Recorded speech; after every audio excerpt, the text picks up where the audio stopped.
A ti, flor de mi vida, selvática Azucena, coroje que acuetemo, adiós debe traer.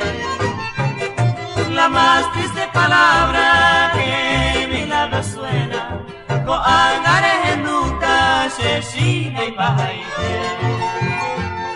Secaronse las flores de mi virgen soñado, acá pirupa y quema, upeche y botemé.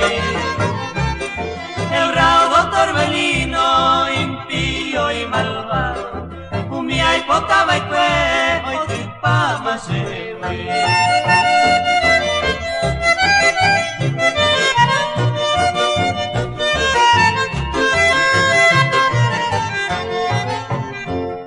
mi pobre vida enferma, muriente ya dormida, va en base por se arano.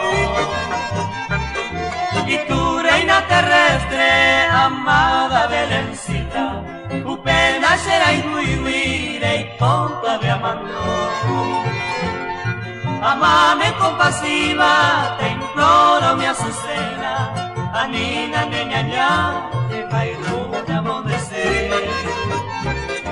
No ves mi pobre alma ya sumergida en pena, ma ella va hoy con o no seré.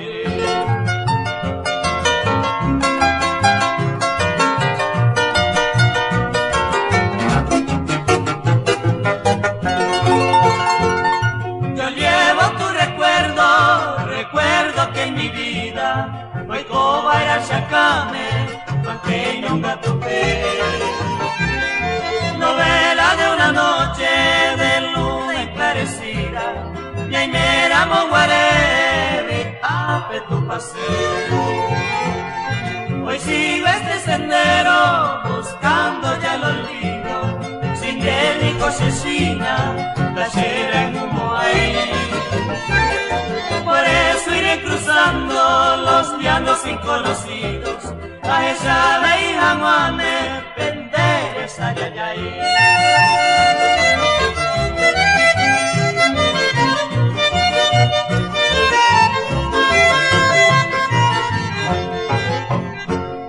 Y si mañana recuerda a este bien perdido, ñaño que na guapú, ande fue a puteré.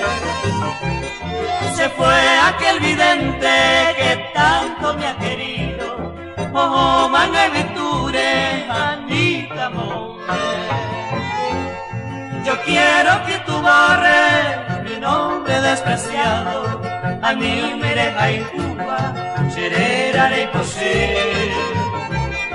Que quede para ellos la carne del pecado, con angas ya llama, ay, core y llame.